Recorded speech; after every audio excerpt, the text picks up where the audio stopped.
নবী করিম সাল্লাল্লাহু আলাইহি সাল্লাম তাওহীদ রিসালাত আখিরাতের দাওয়াত দেওয়ার পরে একটি ইসলামী রাষ্ট্র প্রতিষ্ঠা করার পরে দ্বীনকে মুকাম্মাল করার পরে যখন আল্লাহ পাক তাকে দুনিয়া থেকে তুলে নিলেন, নবীজির পরে খেলাফতকে গ্রহণ করবে।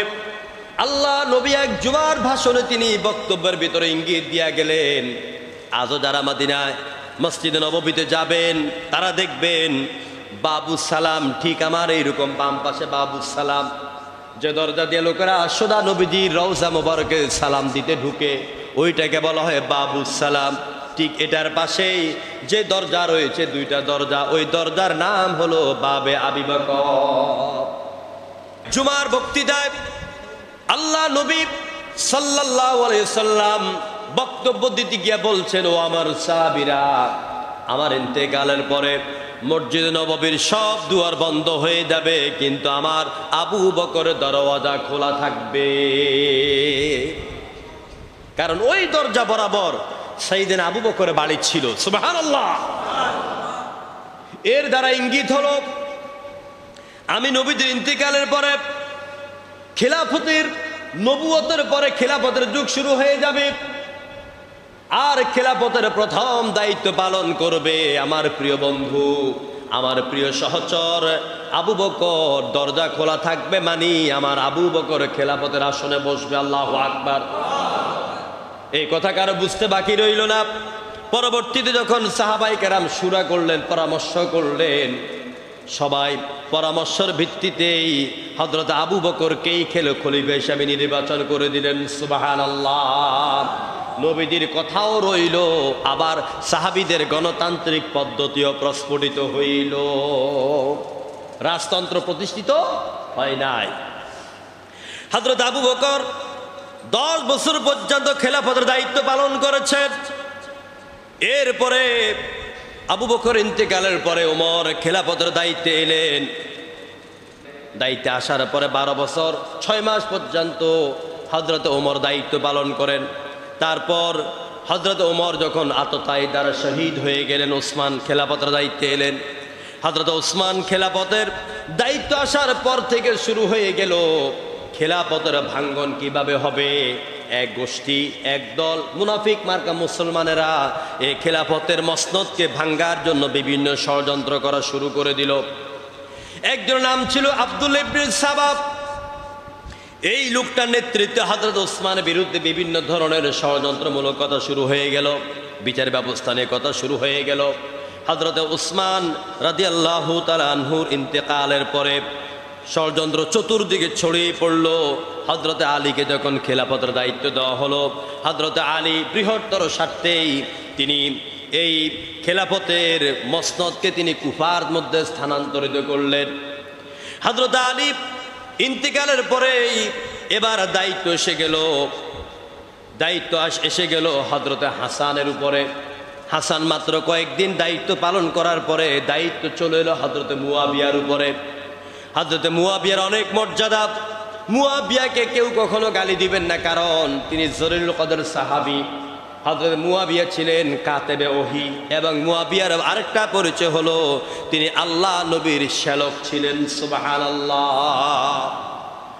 আল্লাহ নবী হযরত মুয়াবিয়ার অনেক মর্যাদা দিয়েছেন, অনেক সম্মানজনক মুয়াবিয়া সম্পর্কে বলেছেন। মুয়াবিয়া ইসলামের অনেক খেদমত করেছেন, অনেক উপকার করেছেন। হযরত মুয়াবিয়ার বড় অবদান হলো তিনি 10 বছর পর্যন্ত তিনি খেলাফতের দায়িত্ব পালন করতে গিয়ে ইসলামের অনেকগুলো রাজ্য তিনি বিস্তার করেছেন।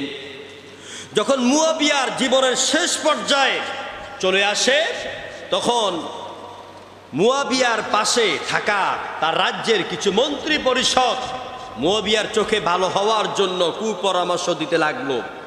মুয়াবিয়া বলছেন, আমার ইন্তেকালের পরে লোকেরা যাকে খলিফা হিসাবে মানবে সেই খলিফা হবে, কিন্তু আপনার তার আশপাশের যে মন্ত্রী পরিষদ ছিল ভালো সুবিধা লুটে নেওয়ার জন্য মুয়াবিয়াকে কুপরামর্শ দিয়ে বলল যে আপনার উপযুক্ত ছেলে ইয়াজিদ থাকতে আপনি দায়িত্ব কাকে দিয়ে যাবেন। এই রাজতন্ত্রের শুরু হয়ে গেল।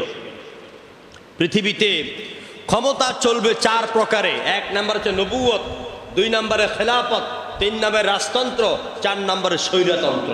বিশ্বনবী হাদিসে বলে গিয়েছেন নবুয়ত শেষ হয়ে গেল, খেলাফত শেষ হয়ে গেল, রাজতন্ত্র একেবারে শেষ পর্যায়ে, একেবারে সৌদি আরব আর 2-1টা রাষ্ট্র ছাড়া পৃথিবীতে আর কোথাও রাজতন্ত্র নাই। এখন সারা দুনিয়াতে চলছে অধিকাংশ দেশেই স্বৈরতন্ত্র। কি চলতেছে? স্বৈরতন্ত্র। আর এরপরেই কিয়ামত। এরপরে কি? এরপরে কিয়ামত। প্রিয় ভাইরা, ঘটনা খুব সংক্ষেপে বলি। যখন ইয়াজিদ ক্ষমতা পাওয়ার জন্য ব্যতিব্যস্ত হয়ে গেল, যখন মুয়াবিয়া ইন্তেকাল করেছে, এই খবর মদিনাতে পরিপূর্ণভাবে ছড়িয়ে যায় নাই, লুকায়িত রাখলো। ইয়াজিদ ছিল চরিত্রের দিক থেকে অতি খারাপ, নিকৃষ্ট। ইয়াজিদ মদ পান করত, ইয়াজিদ নারীদেরকে নিয়ে বিভিন্ন জেনাব্যভিচারে লিপ্ত ছিল।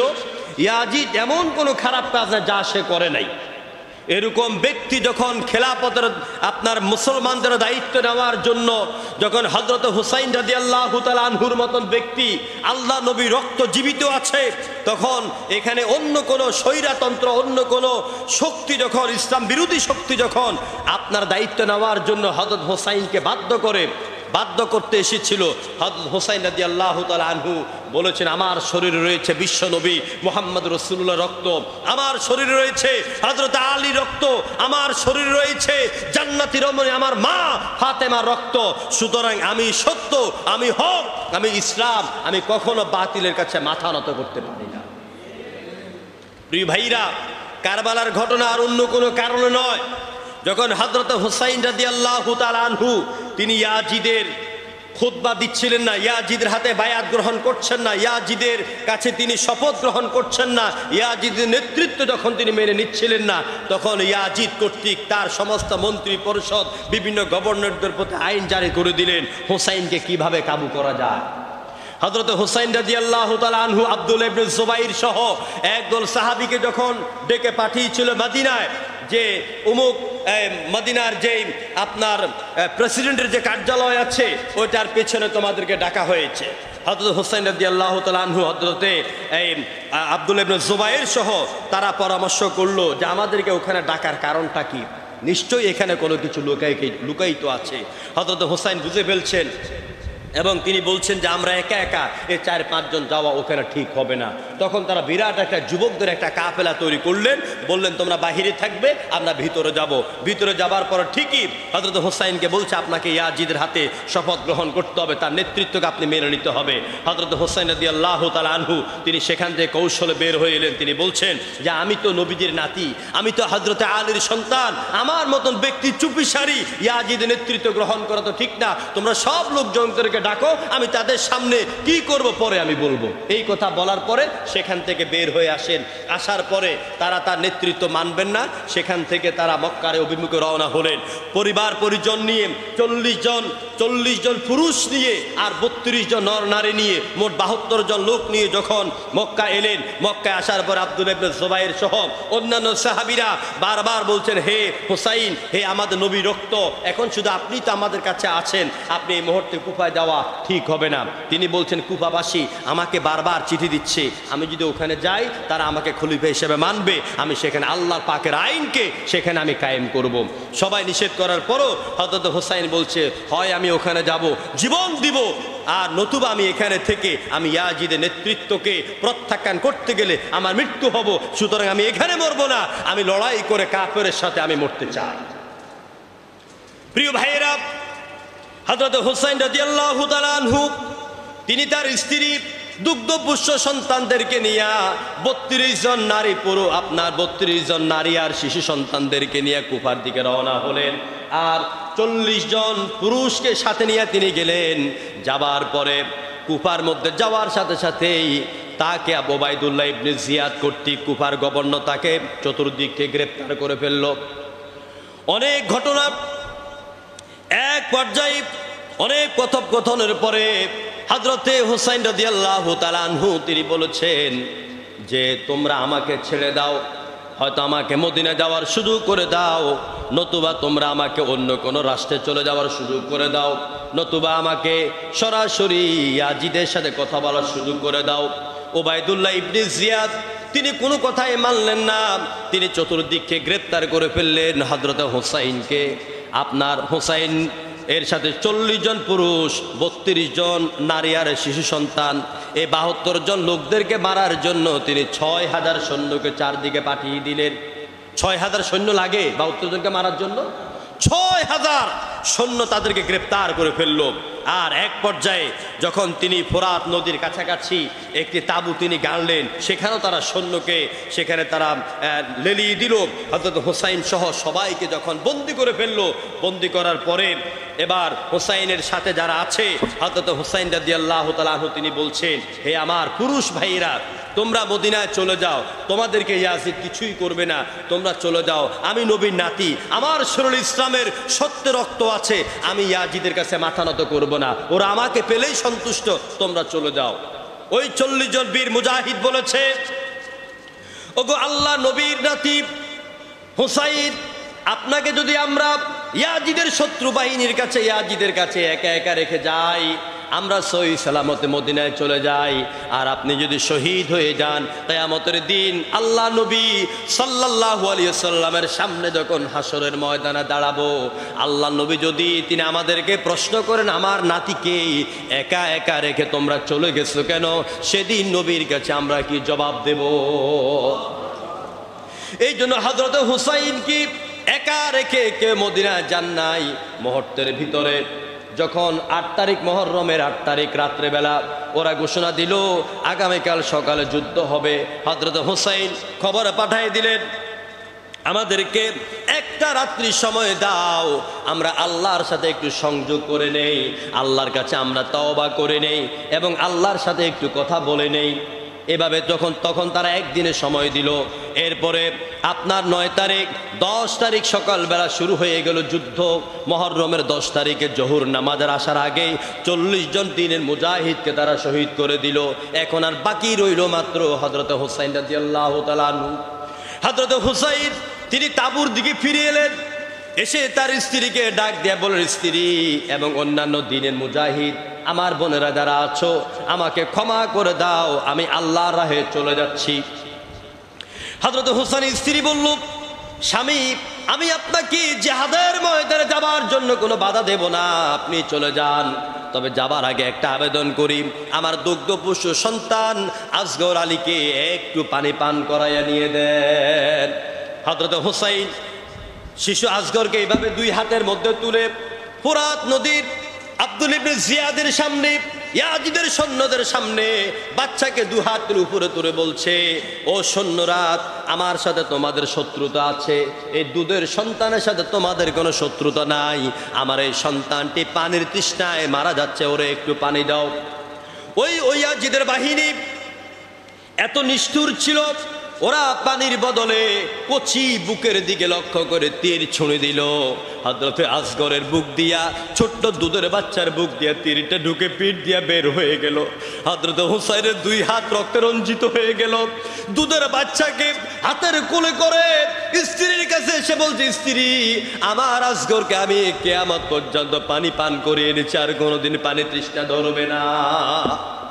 আমার ভাইরা, হযরত হুসাইন রাদিয়াল্লাহু তাআলা আনহু বিদায় নিয়ে তিনি যখন চলে গেলেন, চতুর্দিকে থেকে যখন তার কাছে তীর আর তরবারির আঘাত আসতেছিল, হযরত হুসাইন রাদিয়াল্লাহু তাআলা আনহুর মশকের মধ্যে একটু পানি ছিল। ওই পানিটা হুসাইন যখন মুখের মধ্যে ঢালতে যাবেন, এমন সময় মনে পড়ে গেল, এই পানির জন্য আমার কলিজার টুকরো সন্তান শাহাদাত বরণ করেছে, এই পানির জন্য আমার সঙ্গী সাথী 40 জন শাহাদাত বরণ করেছে, এই পানি আমি কেমন করে পান করতে পারি? এই কথা বলে পানি ফেলে দিল, তিনি পানি পান করলেন না। আমার ভাইরা, হযরত হুসাইনকে তারা শহীদ করে দিল। হযরত হুসাইন যেদিন শহীদ হয়ে গেলেন, এর পরের দিন 11ই মুহররম আমাদের আম্মাজান হযরতে উম্মে সালমা তিনি ঘরের মধ্যে বসে বসে কাঁদতেছেন। কিতাবে লেখা হয়ে গেল, প্রতিবেশী মহিলারা এসে জিজ্ঞেস করলো, মা আপনি কাঁদেন কেন, আপনার চোখে পানি কেন? হযরত উম্মে সালমা বলে, ও মহিলারা, ও আমার প্রতিবেশীরা, এই যে গত রাত্রে বিশ্বনবী আমার বাড়িতে এসেছেন, আমার ঘরে এসেছেন, আমি দেখলাম নবীজির দাড়িগুলি ধুলায় বালিতে ভিজা, কাদা লেগে আছে, চোখের পানিতে গাল ভিজা। আমি জিজ্ঞেস করলাম, হুজুর আপনার এমন অবস্থা কেন? আল্লাহ নবী কাঁদতেছেন আর বলতেছেন, উম্মে সালমা রে, আমি এইমাত্র ইরাকের কারবালার ময়দান থেকে এলাম। ওখানে আমার নাতিকে হুসাইনকে ওরা মেরে ওরা কতভাবে জখম করেছে দৃশ্য আমি সইতে পারি না। আমার ভাইরা, হযরত হুসাইনকে হত্যা করে কল্লাটাকে আলাদা করে তারপরে একটা প্লেটের মধ্যে নিয়ে যখন ইবনে জিয়াদের সামনে রাখলো, ইবনে জিয়াদ তার আসনের মধ্যে বসে আছে, একটা লাঠি দিয়া হযরত হুসাইনের ঠোঁটের মধ্যে বারবার গুতা মারে, বারবার আঘাত করে তার পায়ের কাছে হযরত হুসাইন। সেখানে ছিল হযরত যায়েদ, 80 বছরের বয়স্ক মুরব্বী। হযরত যায়েদ বলছে, ইবনে জিয়াদ এতক্ষণ পর্যন্ত তোমার সব অত্যাচার আমি সহ্য করেছি, এখন আর সহ্য করতে পারছি না। তুমি কার মাথার মধ্যে তোমার পাও লাগাচ্ছ? তুমি কার মাথার মধ্যে লাঠি দিয়ে গুতাচ্ছ? কার ঠোঁটের মধ্যে তুমি গুতাচ্ছ? আমি যায়েদ সাক্ষী, আমি দেখেছি হযরত হুসাইনের এই দুইটি ঠোঁটের মধ্যে আল্লাহ নবীর কয়েক হাজার চুমা এবং ললাট লেগে আছে। আমার ভাইরা, কারবালার মূল ইতিহাস হচ্ছে হযরত হুসাইন রাদিয়াল্লাহু তাআলা আনহু ইয়াজিদের মতন বাতিলের শক্তি রাজতন্ত্রের কাছে মাথা নত করেন নাই। খেলাফত প্রতিষ্ঠার জন্য, আল্লাহর জমিনে আল্লাহ দ্বীন কায়েমের জন্য তিনি তার জীবন, তার পরিবার, সন্তান সবকিছুকে শাহাদাতের নাজরানা হিসেবে পেশ করেছে। সুতরাং আজকের এই একবিংশ শতাব্দীর দ্বার প্রান্তে দাঁড়িয়ে, আজকের বর্তমান পৃথিবীর প্রেক্ষাপটে দাঁড়িয়ে আমাদেরকে সিদ্ধান্ত নিতে হবে আল্লাহর জমিনে কোরআনের রাজ কায়েম করার জন্য, খেলাফত প্রতিষ্ঠার জন্য হযরত হুসাইনের কারবালা রক্ত থেকে শিক্ষা নিয়ে আবার আমাদেরকে ঝাঁপায়ে পড়তে হবে। ঠিক কিনা বলে?